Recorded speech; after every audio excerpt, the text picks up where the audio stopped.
से धन्यवादी है। विचार के लिए भेजा जाए और सारे देश में राय दी जाए। अब भूमि अधिग्रहण संबंधी बिल क्या आ रहा है फाइनल शेप में, अभी ये किसी को पता नहीं है। उसकी बहुत सारी धाराओं पर किसानों को आपत्तियां हैं। आज अधिग्रहण के खिलाफ किसान खड़े हो रहे हैं। अन्ना जी का ये मानना है कि सारे किसान संगठन पटे हो गए। इसको दे रहा हूँ माइक और अन्ना जी आपको अपनी राय इसके ऊपर बता दीजिए।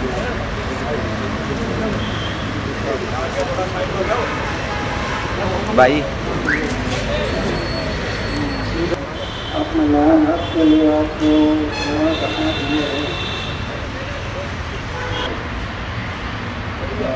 करना आंदोलन करना अनशन करना संविधान में हमें हक दिया। जब कौन सी सरकार है आज़ादी का अर्थ बढ़ाकर लगाकर सकती है, इसका हमारा जनता को संविधान ने अधिकार दिया। अधिकार के मुताबिक आपको करेगा लेकिन तीसरी चीज तो जमीन का नहीं है। अभी हम लोग पूरे देश में घूमने के निकल गए और उसमें हम लोग जैसे करप्शन है, एक भ्रष्टाचार का जो प्रश्न है वो खत्म होगा। किसानों का प्रश्न हम सब देश का हाथ में लेने वाले हैं। क्यों आज ये एक दो जगह का प्रश्न नहीं है। सरकार विदेशी कंपनियों को यहाँ बुला और विदेशी कंपनियों को यहाँ बुलाकर जमीनें, किसानों की जमीनें जबरदस्ती से छीन लेती। अगर जमीन नहीं दिया तो दंगे चलाए, दंगा से काम में बहुत गोली चलाए। क्या इसी को हम आज़ादी कहेंगे? यही हमारा गणतंत्र है, प्रजातंत्र है। अमृत है हुक्मशाही और इसमें क्या है? इतना बड़ा मैदान से किसानों की जमीन भूल जाती है तो अंग्रेजों के हुक्मशाही और इसमें कोई फर्क नहीं है। इसलिए हम ये सोच रहे कि पूरे देश का किसान, पूरा देश का किसान संगठित होना जरूरी। आज क्या हालत है किसानों की? एक तो जमीन खींच रही है, दूसरी तरफ उसके खेती मालों को सही दाम नहीं दे रहे। आज किसानों की हालत क्या है कि माल खाए मदारी और नाच करे बंदर। 66 साल के बाद उसकी स्थिति ये है। और 1.5 साल हम लोग घूमे देश में, सब जनता को संगठित सरकार ने, जैसे ये संविधान है, ये अपना विधानसभा है, लोकसभा है, हर गांव में जो ग्राम सभा है उसका स्थान विधान। ग्राम सभा को चुनाव नहीं है, वो स्वयं है, सार्वभौम है। ग्राम सभा लोकसभा तो विधानसभा। तो हमारा कहना सरकार से ये है कि किसी गांव को तक नहीं ले सकते, चाहे भारत सरकार हो चाहे राज्य सरकार। ये है जनतंत्र, ये है प्रजातंत्र, ये है जो लोकशाही। आप जबरदस्ती जमाना खींच रहे तो इसमें कहाँ है प्रजातंत्र, कहाँ है जनतंत्र? इसलिए बहुत बड़ा संगठन हमें करना पड़ेगा, बहुत बड़ा संगठन, राष्ट्रीय सरकार एक ही बात के लिए डरती है। अगर देश की जनता संगठित हुई और जो मांगे कर रही वो नहीं किया तो हमारी सरकार गिर जाएगी। ये गिरने के लिए डरती है और वो गिराने की शक्ति हमारे में जब तक निर्माण नहीं होगी तब तक ये बदलाव नहीं आएगा। सरकार गिराने की शक्ति होनी चाहिए, नहीं तो ये तो ऐसे अन्याय करते रहे। तो इसलिए हम लोग कोशिश कर रहे हैं। अभी देश में घूमेंगे, जैसे करप्शन का मुद्दा लेकर चल रहे हैं। अभी किसानों के जो संगठन है उनके साथ भी हम संपर्क बनाए रखे हैं। कई किसान के संगठन आगे आ रहे हैं। पूरे देश के किसान के संगठन में संगठित हो। हम किसी का लीड नहीं करेंगे, लेकिन आज क्या हो रहा है कि किसान संगठन है वो भी संगठित नहीं होते। तो बड़ा के मैं बड़ा, इसमें वो कर जाते हैं और इसकी फिर सरकार इसका जायजा लेता है और उसका बेर लाभ उठाता है। सरकार कोई आसमान से नहीं आई, हम लोग भेजा है इनको, इसलिए सरकार बनी है। और जब इसका स्थान उनसे बड़ा है, जन संसद जो दिल्ली की संसद, उससे जन संसद बड़ी है, लेकिन लोग बड़ी है। ग्राम सभा को चुनाव नहीं है, स्वयं वो है, सार्वभौम है। 18 साल की उम्र होती है गाँव में तो वोटिंग करने का अधिकार आ जाता है। एक बार अधिकार आ गया तो मरने का चुनाव नहीं है। ग्राम सभा स्वयं वो है, वो सार्वभौम है। उसने जब ये विधानसभा और लोकसभा को ग्राम सभा हर 5 साल में बदलती रहती है।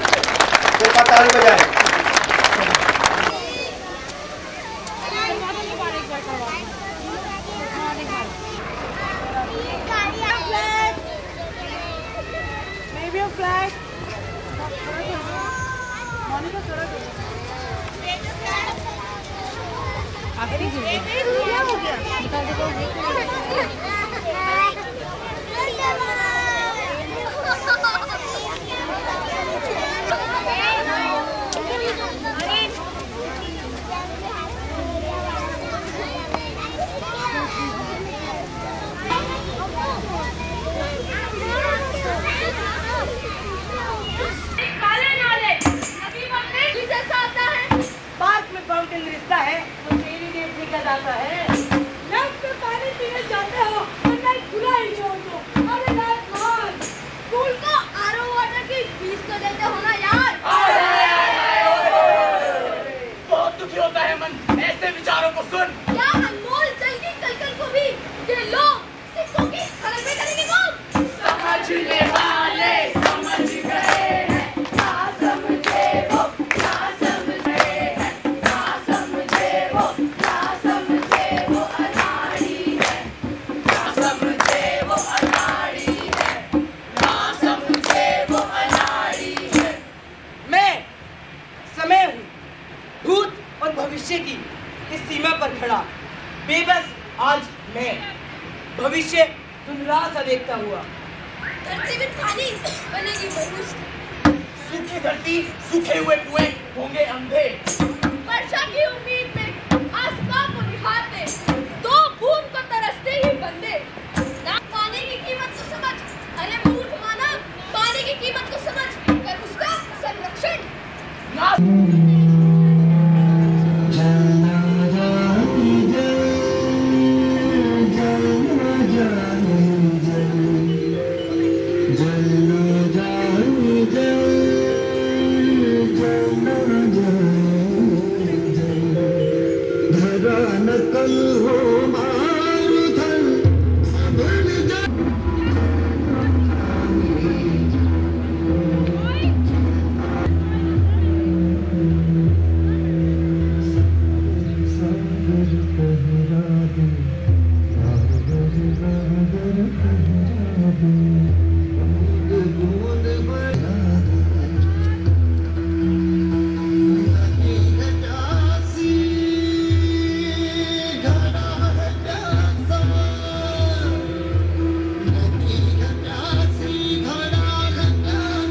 आप लोग इस देश का भविष्य है। और आज जो पानी के बारे में एक छोटा सा नाटक था, उसके बारे में आपको पता होना चाहिए कि श्री अन्ना हजारे जी ने ऐसा ही एक बहुत बड़ा काम अपने गांव में किया, जिससे कि जिस गांव में पहले फसल बहुत कम होती थी, अकाल रहता था, वहाँ अब इतने फसल होती है, फल होते हैं कि लोग अच्छे तरीके से जी सकते हैं।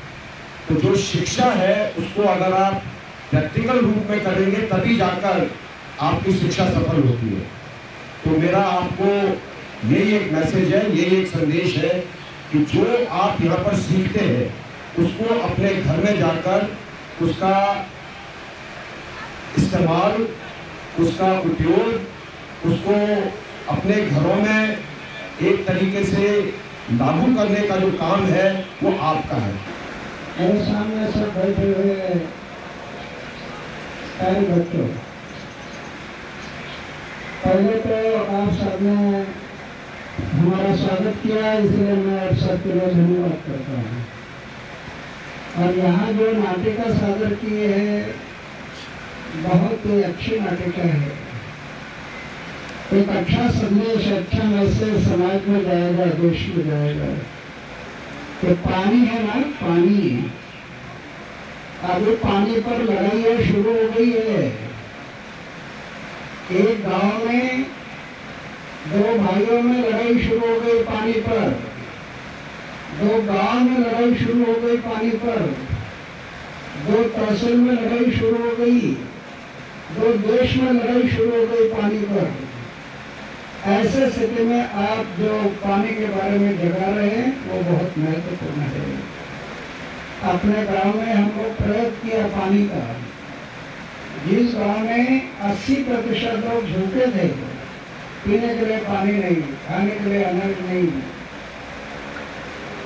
2500 आबादी का गांव, क्यों?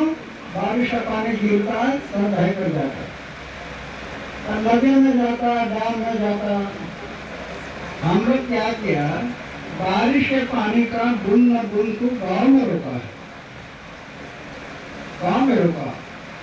छोटे छोटे सीसीटी बनाया, कॉरिडोर, फॉरेस्ट, चेक डैम बनाए, नाला बंद किया और पानी को गांव में रोका। वो पानी जमीन में रिचार्जिंग हो गया। और जिस गांव में 300 एकड़ जमीन में एक फसल के लिए पानी नहीं मिलता था, आज उस गांव में 1500 एकड़ जमीन में 2 फसल के लिए पानी मिल रहा है।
साइन कर दीजिए अपना।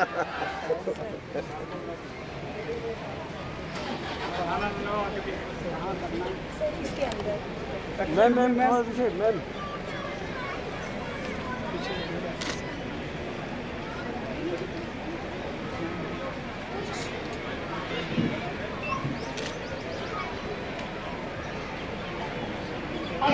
शिक्षकगण से अनुरोध है कि वो सभी एक फोटोग्राफ के लिए एकत्रित हो जाएं।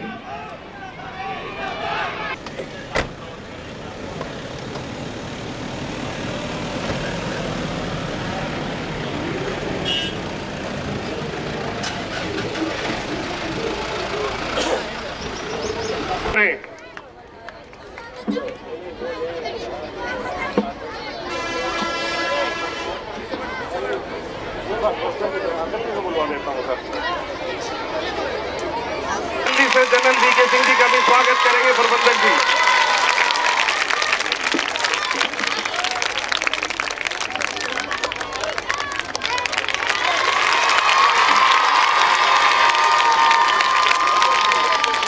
यहाँ जल्दी से और हमारे छोटे छोटे बच्चे जो आज आपकी प्रतीक्षा में है उद्बोधन करें।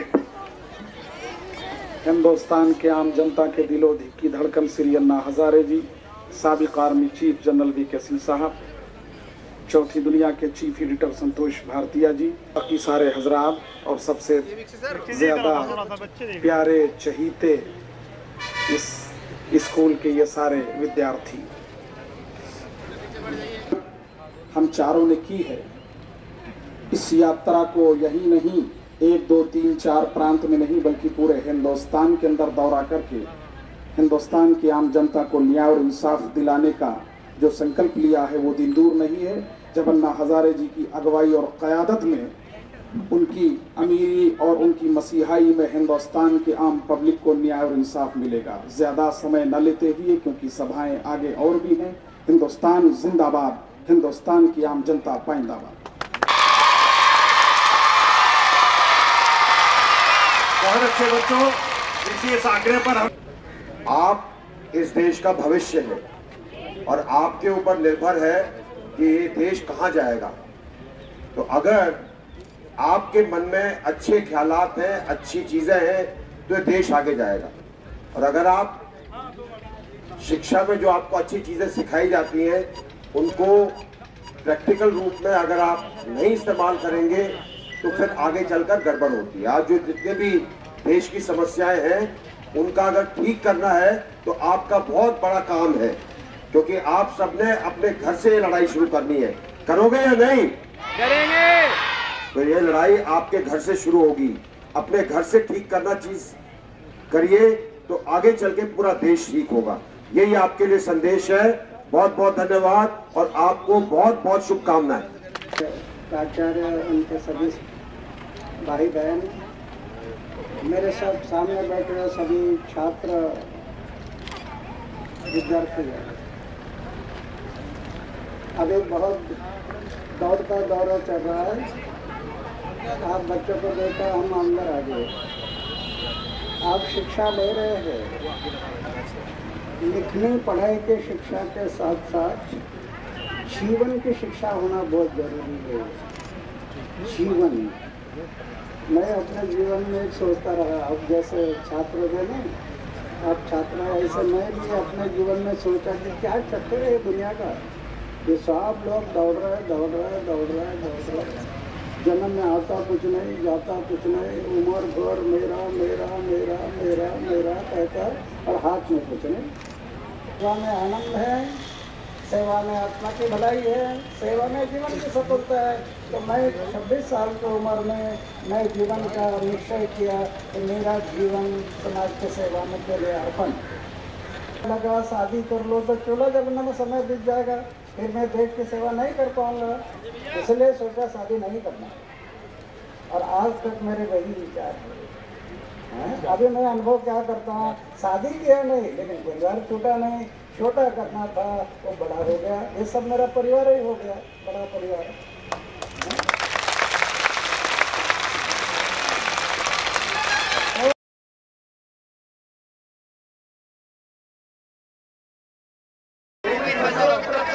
बच्चों की तरफ से आपका हृदय से अभिनंदन करते हैं, स्वागत करते हैं।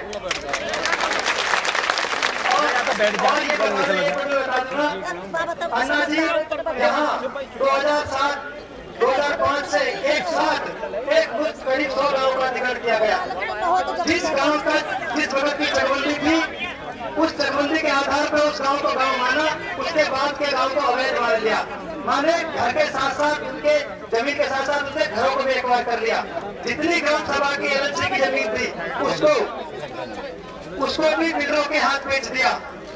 किसानों के जितने भी घर थे और जो एलएनसी की जमीन थी जिनको भूमि चाचा हिंदुस्तानी आगे भाई रास्ता दो, एक मुल्क चाचा हिंदुस्तानी रास्ता दो भाई।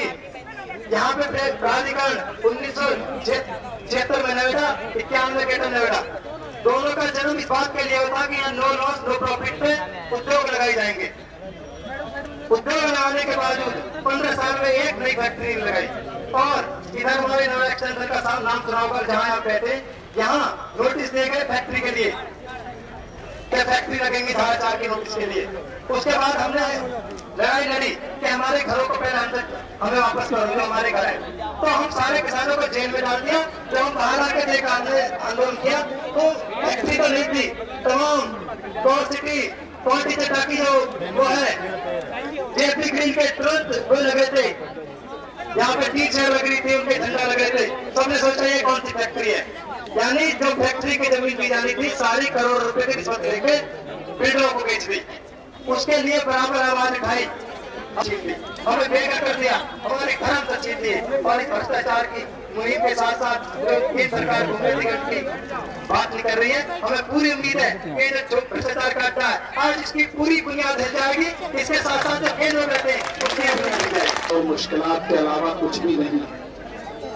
हम और आप इस कदर परेशान हैं हमारी कि एक दूसरे से बयान करते करते सुनने वाला भी थक रहा है, सुनाने वाला भी थक रहा है। आज इस खित्ते, इस एरिया, इस इलाके का ही नहीं, हिंदुस्तान के कोने कोने का आम आदमी, आम जनता परेशान है, मुश्किलात से दो चार है। ऐसे में जब सारा हिंदुस्तान टकटकी बांध करके अपनी समस्याओं के समाधान को ढूंढ रहा था, अपनी मुश्किलात को हल करने के लिए सोच रहा था कि आखिर हमारी आवाजों को कौन सुनेगा, हमारे दर्द को कौन दूर करेगा, हमारी समस्याओं का समाधान कौन हो सकता है। चाहे हिंदुस्तान का कश्मीर से लेकर कन्याकुमारी तक पूरा इलाका हमने देखा, लेकिन हमारे आगे कोई ऐसा शख्स नजर नहीं आता था कि जिससे हम अपनी बात को कहकर इन भ्रष्टाचारी सरकारों से अपने आप को मुक्त करा सकते। आम जनता हिंदुस्तान का परेशान नजर आ रहा है। परेशानी इस कदर बढ़ गई कि रोना शुरू हो गया और आंसू इस कदर बहने लगे कि एक दूसरे के आंसुओं का पोंछने वाला भी नजर न आया। लेकिन दोस्तों, मैं बताना चाहूंगा कि हिंदुस्तान का वो शेर बदर धन्य हो वो था जिसकी कोख से रालेगांव की सरजमीन पर शेर फना पैदा हुआ और संकट हुआ, प्रतिज्ञा की, हलफ किया और हिंदुस्तान के सूबे पंजाब जलियांवाला बाग शहीदों को नमन करता हुआ हिंदुस्तान की आम जनता की जिंदाबाद समस्याओं की समाधान का पुल बजा दिया। आज पंजाब से होता हुआ, हरियाणा से होता हुआ आज हिंदुस्तान को कराने का संकल्प लेता है और इन भ्रष्टाचारी सरकारों को मुंहतोड़ जवाब देने के लिए प्रतिज्ञा करता है।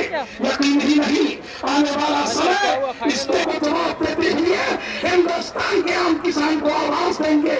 उठो, भारत की तकदीर बदलने के लिए मेरे साथ चलो। तुम नारे खिलाफ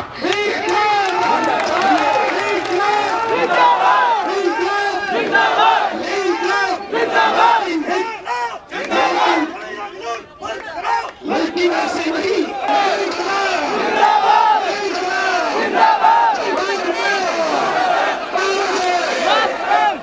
हिंदुस्तान जिंदाबाद, हिंदुस्तान के आंदोलन का पंजा करते हुए जिसका सबके साथ ताल्लुक है, बहुत बहुत नमस्कार। जितना हरा भरा इलाका ये था, जितना उपजाऊ इलाका ये था, मेरे ख्याल से दिल्ली के आसपास कोई नहीं। और आज इस इलाकों के देखकर दुख होता है कि इसका क्या बन गया है, और खासकर उन गांवों का जिनका पूरा अधिग्रहण कर लिया गया है, सब कुछ उसके अंदर सरकार लेने को तैयार हो गई है। यही हमारा सबसे बड़ा इस देश के अंदर घोटाला है, सबसे बड़ा भ्रष्टाचार है कि किसान की जमीन पौड़ियों के मोल पर लो, बोलो कि हमने सरकार के लिए इस पर कुछ बनाना है, और उसके बाद प्राइवेट बिल्डर को वो अच्छे दाम पर दो ताकि आपको उसमें से मोटा कमीशन मिल सके। यही यहां पर हुआ है कि नहीं?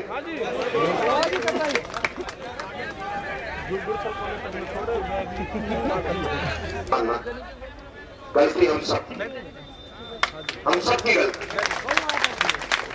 गलती इसलिए है कि शुरू के अंदर हम लालच में पड़ जाते हैं। नहीं बैठ जाओ, तुम भाई करोड़ों पैसे मिल जाएगा, बस वो घरों पैसों जो है वो उसके चक्कर के अंदर सब बह जाते हैं। आपकी जो जमीन चली गई है उसका मूल्य आंका नहीं जा सकता, क्योंकि वो आपकी एक ऐसी चीज थी जिसकी बिना पर आप कुछ भी कर सकते। ऐसे ही होता था पुराने टाइम में। आपको कोई भारी दिक्कत आ गई, आपने कर्जे के ऊपर जमीन रख दी, आपको पैसे मिल गए, पैसे आपने पूरे कर दिए, जमीन आपकी वापस आ गई। अब जो सरकार ने लेनी वो नहीं देगी, और इसके लिए आपको संघर्ष करना पड़ेगा।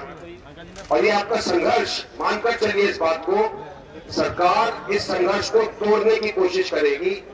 और कैसे तोड़ेगी कि आप ही में से कुछ लोग टिक जाए और उनके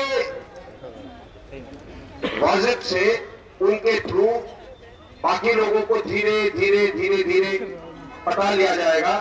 और एक दिन सिर्फ चंद ही लोग ऐसे रह जाएंगे जो अपने हक के लिए लड़ते रह जाएंगे। तो पहली चीज याद रखिए, अगर आप लड़ना चाहते हैं, अगर आप लड़ना चाहते हैं और सचमुच में लड़ना चाहते हैं, इस चीज का अगर दृढ़ संकल्प है, हाथ उठाकर मुझे बताइए।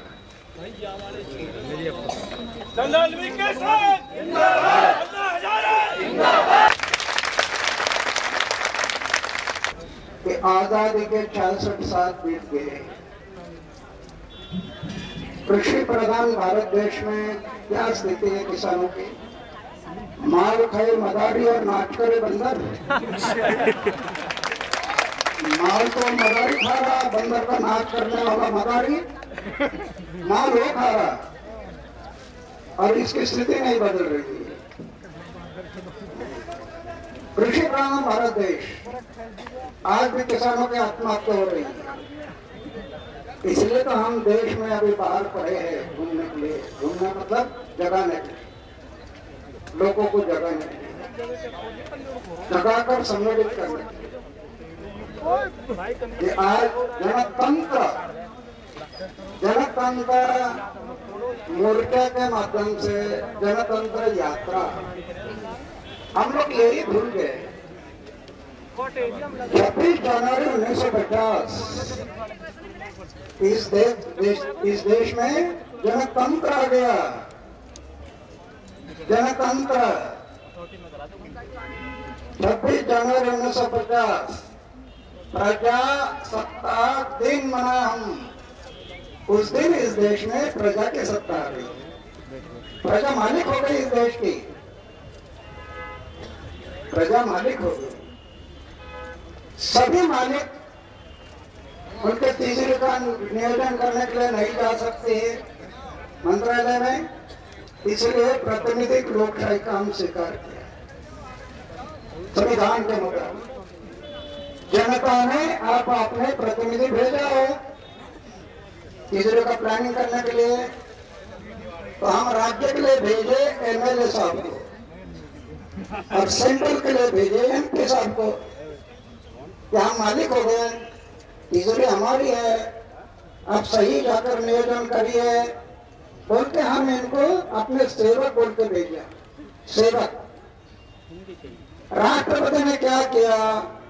आज जो हम बोलते हैं डीसी है, कलेक्टर है, कमिश्नर है, सेक्रेटरी है, ये सब ऑफिसर है, इनका चयन किया राष्ट्रपति ने। क्या बोल के किया? Government servant. गवर्नमेंट है जनता और सर्वेंट है सेवक। पूरे अधिकार, पूरे ऑफिसर जनता के सेवक। हम जिनको भेजा वो भी जनता के सेवक। मालिक कौन है? जनता। आज क्या चित्र है? मालिक को बना दिया सेवक और सेवक बन गए मालिक। ये बदलने के लिए हम बाहर पड़े कि मालिक रहना चाहिए। ऐसा क्यों हुआ? ऐसा क्यों हुआ देश में? मालिक सेवक क्यों बन गया? मालिक ने सेवक को भेजा, लेकिन मालिक ने देखना चाहिए था ना मेरा सेवक क्या कर रहा है, मेरा पैसा का सही यूज कर रहा नहीं कर रहा। ये मालिक का काम था। लेकिन हुआ क्या? मालिक ने सेवक को भेजा और मालिक ही सो गया। इसके कारण मालिक के तिजोरी की चोरी होना शुरू हो गया। और आस्ते आस्ते आस्ते आस्ते इतनी चोरी हो गई कि तीसरे का खड़खड़ाहट हो गया। अगर हम कर्जा लेकर विकास कर रहे हैं उसमें भी क्यों रही है। मेरा कहने का मतलब हम मालिक है, हमारी गलती क्या हुई।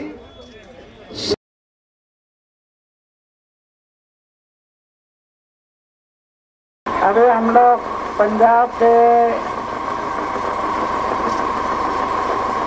शहीद भूमि जलियांवाला बाग से यात्रा शुरू हो गई। पंजाब हरियाणा होते हुए भ्रष्टाचार मुक्त भारत की चाबी आपके हाथ में है। हर एक मतदाता के हाथ में चाबी है, लेकिन हम भूल गए। क्या हम लोग जब कोई भी वोटिंग करते हैं तो बात करेंगे। मैं आपको फिर से धन्यवाद देता हूँ। मेरी तबीयत थोड़ी ठीक नहीं है, इसलिए मैं जनरल सभा से बात करेंगे। भारत माता की इंकलाब। धन्यवाद। तुम जाति के नाम पर, धर्म के नाम पर, वर्ग के नाम पर, समुदाय के नाम पर बंटना बंद कर। जिस दिन आप ये कर लेंगे ताकत आपके हाथ में होगी, और जिस दिन ताकत आपके हाथ में होगी आप फैसला करेंगे कि देश कैसे यहाँ आए क्या नहीं है। ज्यादा गांव के तो अगर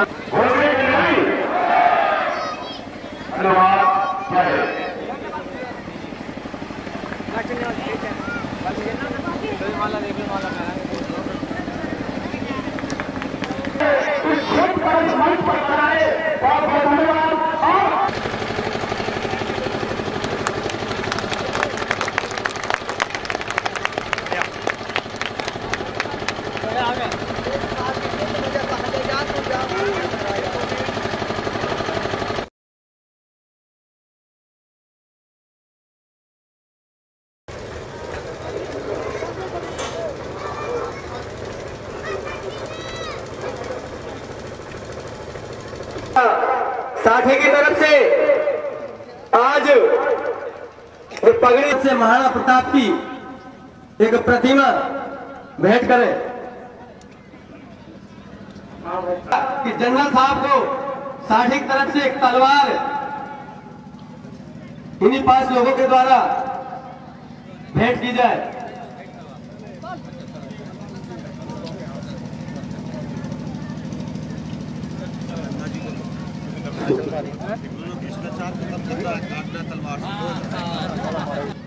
बाबा इधर देखो जरा। हाँ चेहरा है। बस बस बस बस हो गया, काम हो गया। की तरह उसी दिन से और आज तक लेखनी से आंदोलन को बल देते रहे। राष्ट्रीय लेवल पर उनके लिए 5 लोग आए और बड़े भाई संतोष भारती जी के लिए पगड़ी भेंट करें। अरे भाई हेलो। चौथी दुनिया के संपादक बड़े भाई संतोष भारती जी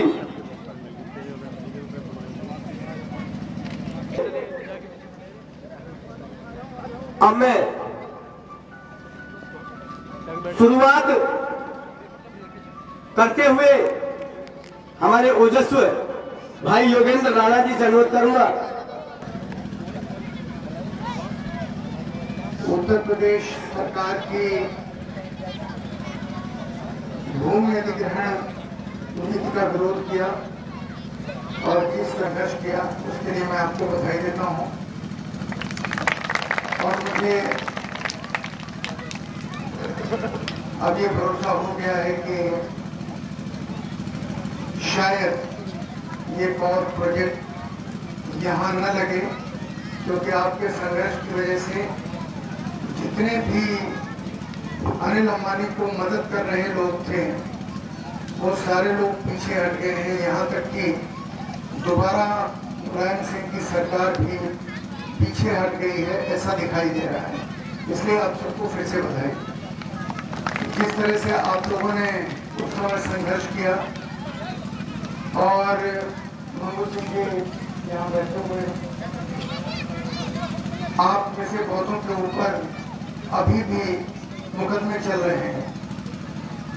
अन्ना जी के जब इधर से आने का प्रोग्राम बना और आपके गांव के लोगों ने कहा कि अन्ना जी अगर इधर से होके जाएं तो हम सब उनकी एक झलक देखना चाहते हैं। अन्ना जी आपके बीच में आए और मुझे लगता है कि जिस तरह से आपने कुछ समय संघर्ष किया, आप एक नया संघर्ष आपके सामने है। और पिछले गांव में धौलाना में 2 महिलाएं अन्ना के पास हैं।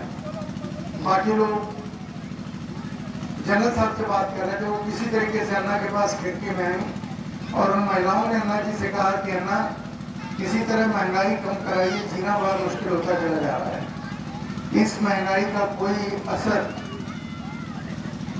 उन लोगों के ऊपर नहीं पड़ रहा है जो भ्रष्टाचार में लिप्त हैं, लेकिन जो ईमानदारी से जीवन बिता रहे हैं गांव के लोग, उनके ऊपर महंगाई का बहुत बड़ा असर है। और अन्ना कहते हैं कि महंगाई और भ्रष्टाचार एक दूसरे से जुड़े हुए हैं। इसलिए इस देश की जब तक व्यवस्था नहीं बदलती तब तक कभी जो कहानी नागनाथ और सांपनाथ की है वो हमेशा दोहराई जाती रहेगी। मेरा मानना है कि लोग बाग इस महंगाई पर काबू नहीं पाना चाहते, क्योंकि उनको जिन कॉर्पोरेट हाउसेस के साथ उनकी गांठ साठ है, जिससे उनको पैसे मिलते हैं, वो उनको ये काम नहीं करने देते। एक छोटा सा उदाहरण देता हूं आपको। फसल का दाम कोई और लगाता है, किसान नहीं लगाता। सब्सिडी दी जाती है सरकार की तरफ से, फायदा मिलता है उन कारखानों को जो फर्टिलाइजर बनाते हैं। आपको फर्टिलाइजर ब्लैक में मिलता है। हम लोग जो जनतंत्र यात्रा पंजाब के जालियांवाला बाग से शुरुआत की, पंजाब, हरियाणा होते हुए अभी उत्तर प्रदेश में आए और पूरे देश में जाना है। ठीक है, किसी से वोट मांगने के लिए नहीं, किसी से कुछ मांगने के लिए नहीं, किसी से कुछ लेना नहीं है। एक जीवन में व्रत लिया, जब तक जीना समाज के सेवा के लिए जीना, और जिस दिन मरना समाज और देश के सेवा के लिए मरना। व्रत लिया।